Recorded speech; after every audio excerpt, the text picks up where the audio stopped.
Vietnam, Canada agree on measures to boost ties. And later on in our Crosstalk, blockchain opportunities in Vietnam.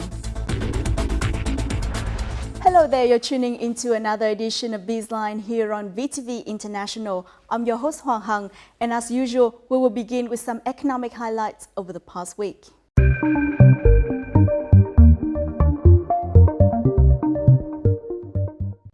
On the sideline of the G7 summit in Canada, Prime Minister Nguyễn Xuân Phúc and his Canadian counterpart Justin Trudeau had a meeting during which they reached a consensus regarding measures to step up bilateral ties across all fields, including clean energy, high technology development, farm produce processing, and innovation.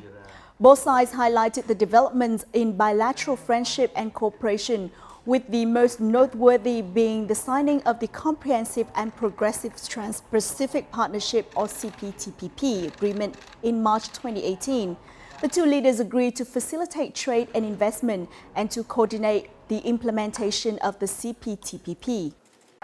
Prior to this meeting, Prime Minister Nguyễn Xuân Phúc announced to businesses attending the Vietnam-Canada Business Forum that when CPTPP comes into effect, Vietnam would remove 100% of its tariffs on imports from Canada. Thuế suất 18% trên cá hồi tươi, ướp lạnh và đông lạnh sẽ về không ngay khi CPTPP có hiệu lực. Mức thuế 31% đối với thịt bò tươi, ướp lạnh và đông lạnh sẽ về 0% trong vòng 2 năm. Mức thuế 34% trên tôm hùm sẽ về 0% trong vòng 3 năm. Vân vân. Những chỉ số này có thể nói là một lời giới thiệu để các bạn biết về các dòng thuế được cắt giảm sau khi chúng ta thực thi hiệp định CPTPP mà Việt Nam cũng như Canada chuẩn bị phê chuẩn. Following CPTPP roadmap, the rate of cut import taxes will have increased to 85% by the 4th year and 98% by the 11th year. This is expected to further increase bilateral trade turnover. Experts have warned enterprises to be more cautious with their US dollars loans amidst a significant rise in the lending and appreciation of the greenback. Statistics of commercial banks show that despite a decline in dollar deposits, the dollar lending rate increased significantly in the first quarter. At BIDV, for example, dollar deposits in the first quarter dropped by 6.05% against earlier this year, while dollar loans rose by 4.01% to $4.24 billion US dollars. In addition, the value of US dollars has been appreciating significantly, and there are risks of more pressure on the US dollars Vietnam dong exchange rate until the end of the year due to the global market volatility and domestic inflation. The Saigon Hanoi Bank or SHB and Vietnam Technological and Commercial Joint Stock Bank or Techcombank have been assigned to provide support for projects signed between Vietnam and the World Bank. The assignments were issued by the State Bank of Vietnam. Accordingly, SHB will provide support for the project Medium Urban Development, while Techcombank has been assigned to serve the sustainable development of Da Nang. The banks are responsible for implementing provisions on the management and the use of ODA and preferential loans, using documents from the SBV and the Ministry of Finance, as well as following regulations of the World Bank. According to the Vietnamese Bank Card Association, Vietnam has distributed over 132 million ATM cards. Among these, 50 million are considered trash cards or cards that go unused. The large amount of inactive cards is believed to be a result of competition between banks. Meanwhile, according to staff from the Vietnam Export-Import Bank Card Center, each card costs around 1.3 US dollars. Consequently, if roughly 70% of the 50 million cards are inactive, Vietnam has wasted about 44 million US dollars. In addition, this may lead to possible exploitation by scammers. Necessary actions are being considered by the government to minimize the number of these cards. More than 1 ton of lychees grown by Hồng Xuân Co-op in Hồng Giang Commune, Lục Ngạn District, Bắc Giang Province is about to be exported to the U.S. All lychees in this batch were grown using global gap standards. The lychees were carefully selected and processed and transported by air to Ho Chi Minh City for radiation. Vietnam is currently the largest exporter of coffee to Russia. In the first quarter of 2018, the number of coffee exports increased by 47.8%, accounting for nearly half of Russia's total imports. Last year, Russia imported nearly 190,000 tons of coffee from Vietnam, equivalent to $640 million. Currently, Vietnamese coffee holds a global market share of roughly 15%, and Vietnam is the world's second largest exporter of coffee beans, according to the Vietnam Coffee and Cocoa Association. According to recent reports, Vietnamese football fans have spent nearly $4,400 on booking tours to Russia to watch the upcoming FIFA World Cup 2018. According to local travel agencies, all tours to Russia were fully booked by the end of April. Russia is home to many interesting tourist attractions, and flights to the country are easily accessible. Local football fans have shared that the football tours will give them good opportunities to visit famous destinations. On average, one 8-day tour costs roughly 70 million Vietnam dong, excluding football tickets. Those are some economic highlights over the past week. Up next in our Crosstalk, we will take a look at opportunities that blockchain technology can bring about in Vietnam.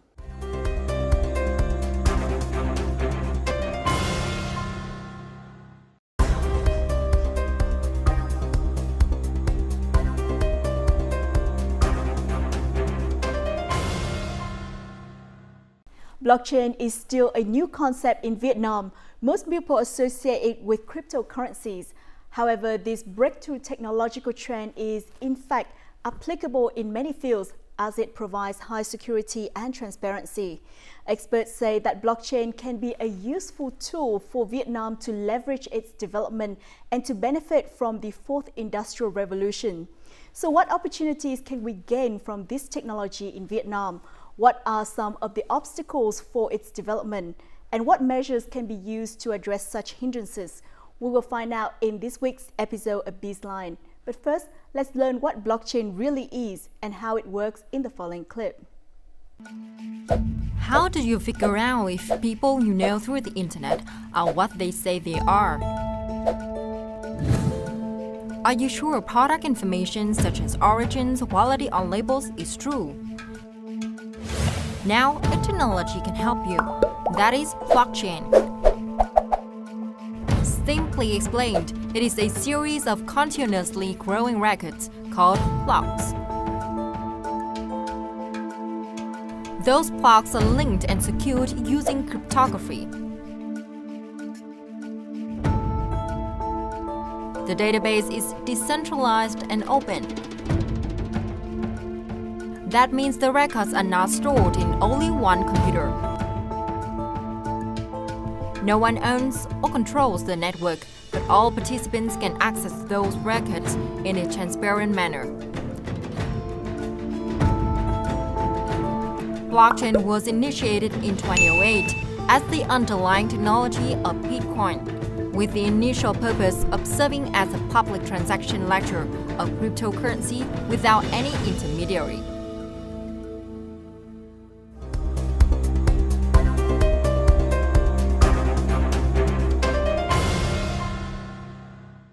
In order to take deeper discussions on this topic, we invited to our studio today Mr. Kim Bo Ngo, blockchain advisor at Am Blockchain and also name leader in Vietnam.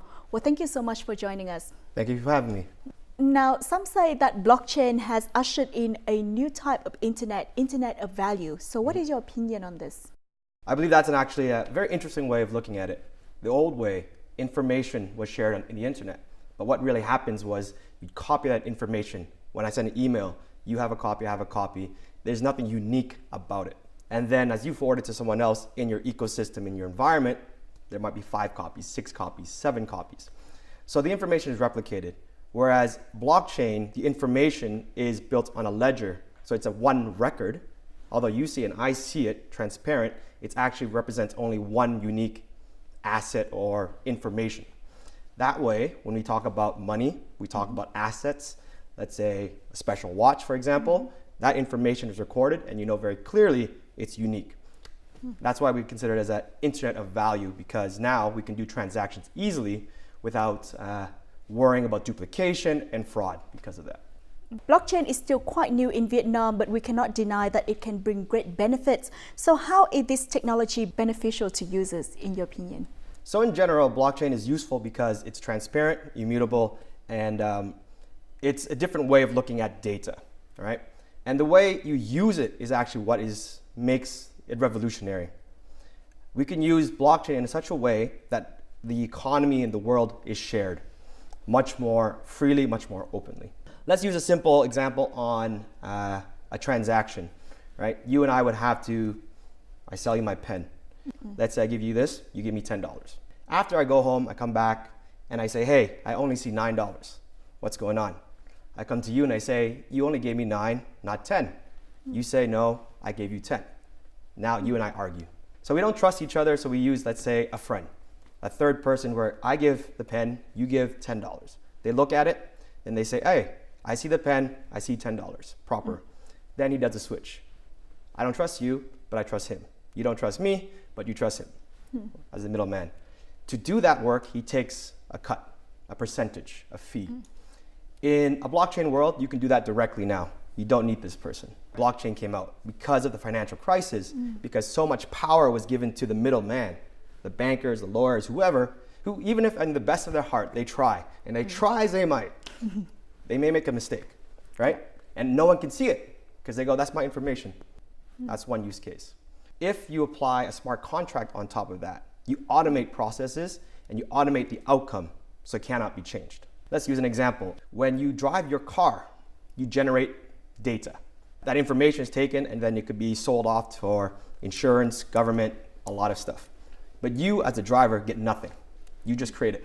With blockchain, if done correctly, as you drive, you make money because you make data. And you can create it so that when you drive, every time you drive, you make $1 or you make 1 or 2 points, depending on how it's designed. And that points or dollar you can use for getting insurance, getting discounts, etc. Now, which sector can blockchain be applied to, particularly in Vietnam? In general, blockchain can be applied to anything that has to do with data, data security, transparency. In my personal opinion, where I think that it could be applied immediately and be very helpful, could be in areas of ID management, traffic, finances, even food security. So, food traceability, where did the food can come from? So some areas you can look at that Vietnam is exploring is areas in agriculture, food traceability, where did coffee come from? How does the processing work? Anything to do with that kind of area. I think Vietnam has a lot of areas they can explore. I think people are doing research in a variety of areas, both private and public. It takes only 2 seconds to scan a QR code, and consumers can have all the information about this mango from where it is produced to its cultivation standards and manufacturing process. Such information cannot be faked as it is stored on blockchain. Chúng tôi rất hy vọng là với cái cách tiếp cận giải quyết từ những cái khâu mà đơn giản nhất cho tới phức tạp nhất như thế, thì chúng ta dần dần đưa được những cái sản phẩm thương hiệu Việt Nam, như con tem chúng tôi cũng ghi rất rõ là xoài Việt Nam, ra thị trường quốc tế. Và tại thị trường quốc tế, chúng ta hoàn toàn vẫn có thể là cho phép tất cả người dùng ở nước ngoài hoàn toàn có thể truy xuất nguồn gốc của cái sản phẩm của mình. Although it is just a pilot project, it proves the usefulness and potential of applying blockchain in tracing the origin of farm produce. Earlier in April, Free Thai Agricultural Corporation signed an MOU with Lina Network on blockchain origin tracking for farm produce. Ứng dụng vào blockchain trong về supply chain hoặc là trong cái chuỗi cung ứng cho nông nghiệp thì lợi ích cho ba bên. Bên thứ nhất là người tiêu dùng họ sẽ được sử dụng những cái sản phẩm rất là minh bạch. Thứ hai là bên doanh nghiệp họ sẽ được là các cái người tiêu dùng tin cái sản phẩm của họ. Về cấp quản lý nhà nước thì họ sẽ được phát triển cái ngành nghề mũi nhọn của từng cái quốc gia đấy. Blockchain technology offers even more advantages for farm produce trade, such as smart contracts, which reduce the need for bank guarantees or third parties and saves time and cost.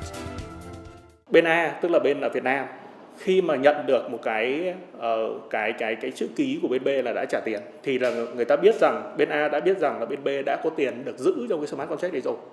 Và chỉ khi nào bên A là gửi cái hàng là gạo đi sang bên B, bên B nhận được gạo và họ confirm thì là cái tiền trong smart contract bắt đầu được trả ra cho bên A. Currently, the Australian Embassy and the Asia Foundation in Vietnam are working towards developing a blockchain origin tracking system to be used for Vietnamese dragon fruit exports to Australia.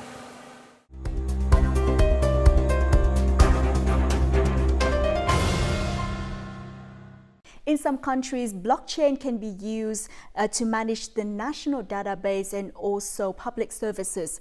So in this regard, what potential does this technology have in Vietnam, especially as the country develops its e-government? Countries that do kind of like that, you've seen it in like Estonia, where almost 93% of their population and ID or individuals are on blockchain, or the ID is on blockchain. How can that be useful? For example, when you go to a doctor in Hue, right? You come in, you have to write all your information. What's your name? Where's your family? Blah, blah, blah. You write it all down. But then you also have to write, what's your illness? What's your sickness? Blah, blah, blah. You might forget, right? Because you're from Saigon. You don't know all the information. Maybe you write it wrong. Every time you go to a different doctor, the system might not be good enough that the information is shared. So you rewrite it over and over and over. Yeah. And not even just going to the doctor. Maybe you go to get your driver's license. You have to fill that in. If you have an ID, right, that is capturing that information, when you go through different parts of the ecosystem, let's say doctors, hospitals, whatever, that one information is captured on your ID. That ID and that information can be shared immediately, quickly, safely. At a recent event, you actually said that Vietnam would be the flagship for blockchain in the region and could be listed on par with Silicon Valley, Singapore, China, South Korea, and Japan. So how did you come up with this statement? Vietnam has a lot of strong individuals in this sector, right? In Vietnam, we have interesting projects led by very interesting people. But abroad, in Silicon Valley, in Singapore, a lot of the leaders are Vietnamese, or if not even just leaders, they're core members of these teams. Vietnam has that raw talent. It's hidden inside us somewhere. We're smart, we're industrious. Just have to make sure that we stay focused, make sure we're supportive, and we can easily challenge any of these guys. I think Vietnam has a very young and strong population who can quickly learn blockchain technology, right? And blockchain technology in terms of coding is one aspect. It's how you think. We are an outsourcing hub already. We touch many different countries and many different industries, from enterprise grade, right? Not just startups. We touch, the Ciscos, all the big guys, IBMs, etc. So our engineers can have a massive impact in the blockchain world. Maybe not necessarily in leadership, but in terms of peer coding power. And if we can take that R&D level, if we can take a strategic approach to help our individuals, our engineers to think strategically, then yes, we should be able to take the lead in the conversation in the development of blockchain. Despite all this potential, blockchain hasn't been applied much in Vietnam. What are the reasons for this, in your opinion? Blockchain hasn't been applied in a lot of countries around the world, let's be honest here. Mainly because of things like scalability issues, technology issues, mindset issues, and risk profiles. It is risky to change your system into something else, a new system, even if it's blockchain or not. When we talked about cloud computing, people were already going crazy about that. How do I have a central server to cloud computing? That was already complicated. And that had nothing to do with a mindset shift on how to use data and how to manage data. That's just purely moving central data to another form of central data somewhere else. That is the main challenge, is understanding the application of it, understanding a new way of thinking about it. And I guess the other aspect is encouraging the leaders, the engineers, the businessmen to think about it, right? If we are not sure how the framework will be, how things are going to be regulated. You don't want to take risks, right? I'm not going to try something if it's going to get me in trouble potentially. So we just sit and we wait.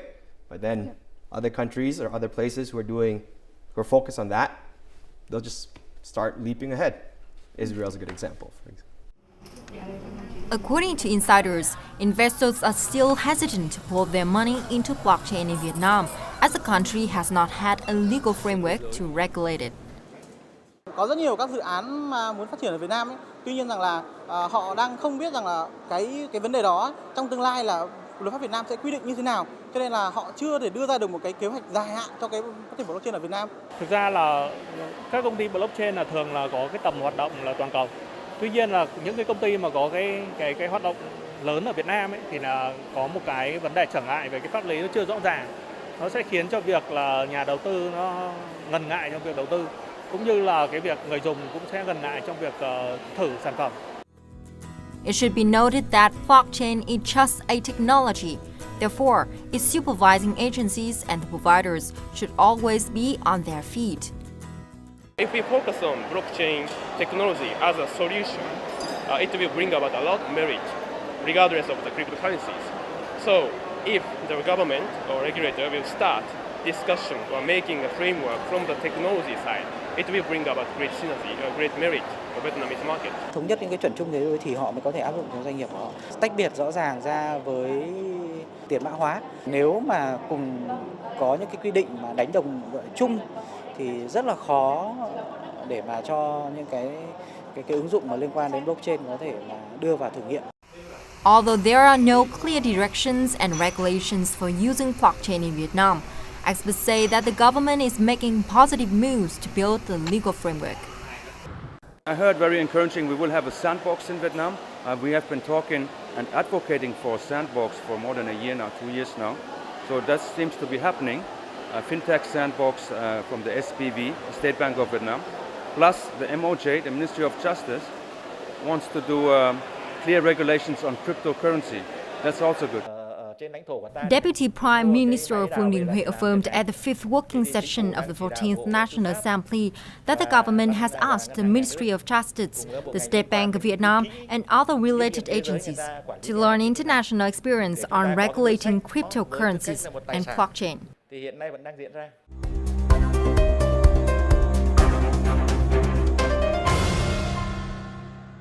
As Vietnam hasn't really developed its blockchain technology, it also hasn't built a legal framework to develop and manage blockchain. So what suggestion would you give regarding this matter?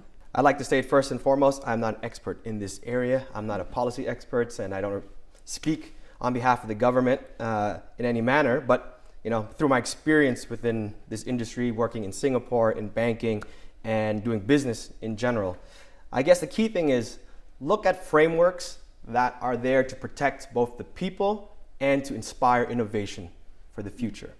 In terms of businesses, you don't need to use blockchain in everything you do. Let's just first things first, okay? Blockchain is not there to solve everything. It is just one tool to help you achieve whatever you're trying to achieve. My personal opinion, blockchain will help you share and be more fair. All right? So some businesses don't like that because when you share, you make less money, right? Okay. I don't think that's the right mindset. If you think that you can expand the market, grow, then you can, encourage more people to spend. I'll just use one example, right? Let's use vehicle data, okay? As a car is driven, more data is generated. If one company gets that, right? No one wants to drive or doesn't want to share that information. I get nothing. I'm your product. I'm not even getting it for free. I'm giving you stuff. Okay. Right? But if I make money or I generate tokens, etc., I want to do more and I'll participate more. Nonetheless, the country has seen a rise in startups using blockchain, even though the number of startups is still modest compared to the total startups in the country. What is your assessment about the potential of the Vietnamese market for blockchain startups? Blockchain is just the big hot thing. I guess that's the key, right? People looking at blockchain, not necessarily because they need it, but it's because it's the hot trend. I think that in Vietnam, we just need to focus on innovation in general, right? Whatever it may be, in finance, in supply chain, whatever. And then you look at if blockchain helps you in that mission. In March this year, Tomochain, a Vietnamese blockchain startup, successfully attracted $8.5 million capital from 50 domestic and foreign investors. Similarly to Plomochain, a number of Vietnamese startups have shown their interest in the field of blockchain. In August last year, we did a Vietnam blockchain landscape report for the very first time. And at that point, there were only like 20 startups who were based in Vietnam. But I think after 6 months, when we updated the report this January, there are around like 30 plus startups who are based in Vietnam right now. Currently, Vietnamese startups tend to collaborate with others to develop diverse products. Chúng tôi đang làm việc với Big Bomb. Big Bomb xây dựng một cái sản phẩm trong cái ngành quảng cáo. Làm việc với Binkabi là xây dựng một cái sàn nông sản quốc tế cho cả châu Phi và Việt Nam.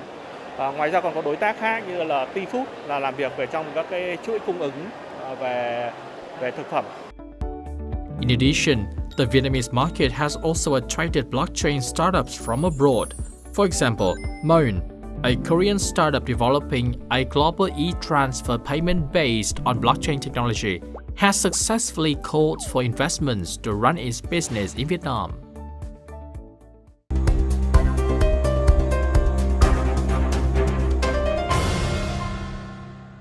The Vietnamese market has also attracted foreign startups that use blockchain. How fierce a competition is it? Quite a bit, I think. I meet a lot of companies here who are setting up teams here. Most of it is for Vietnam's development power. Like I said, we have good coders, high quality, fast learners, economically competitive. So that makes it tough, I hate to say. A lot of people come to me looking for engineers. But that being said, the Vietnamese who stand up working for these firms get inspired, open their minds a bit, learn a bit more, and they can come out and do their own as well. But you know what? I personally think it doesn't have to be competitive.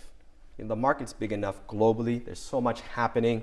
You know, I think all the different projects should work together, sharing with their understandings. You know, there are many chains now, by the way. A lot of chains I help with, the group here called NEM.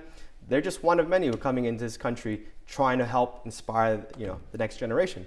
And I think we all should be working together to create the right ecosystem to support the engineers, the businesses, the government, everybody, so that we all benefit from it. What is your opinion about the ecosystem for startups that use blockchain in Vietnam? I think the ecosystem in Vietnam is hungry, right? There's a lot of people who want to come here, and a lot of people want to give that support. You know, I see Vietnamese government trying to support it in different sectors. I've seen local entrepreneurs who were successful in blockchain supporting others here. I'm seeing projects like NEM coming into Vietnam, thinking of doing a blockchain center, guys from Korea who want to do the same. People want to come to Vietnam, right? We have that talent. We have the raw energy, young population ready to go. I think the ecosystem's good. I just think we need to look at frameworks to let people not worry about regulation, right? In a way they feel comfortable so they can focus on changing the world. Well, thank you so much for being here with us. Thank you for having me. According to a survey of more than 800 information and communications executives and experts by the World Economic Forum, it is forecast that 10% of global GDP would be stored on blockchain by 2025. Meanwhile, for Vietnam, Forbes has said that the growing number of startups in the long run will help strategically position the country on the global blockchain map. In addition, blockchain will become a key component in helping Vietnam become a hub of innovation for the developing world once appropriate strategies and policies are implemented. That's it for this edition of BizLine. For more of our programs and updates, please log on to vtv4.vn, our YouTube channel at VTV4Go. Thanks for stopping by and goodbye for now.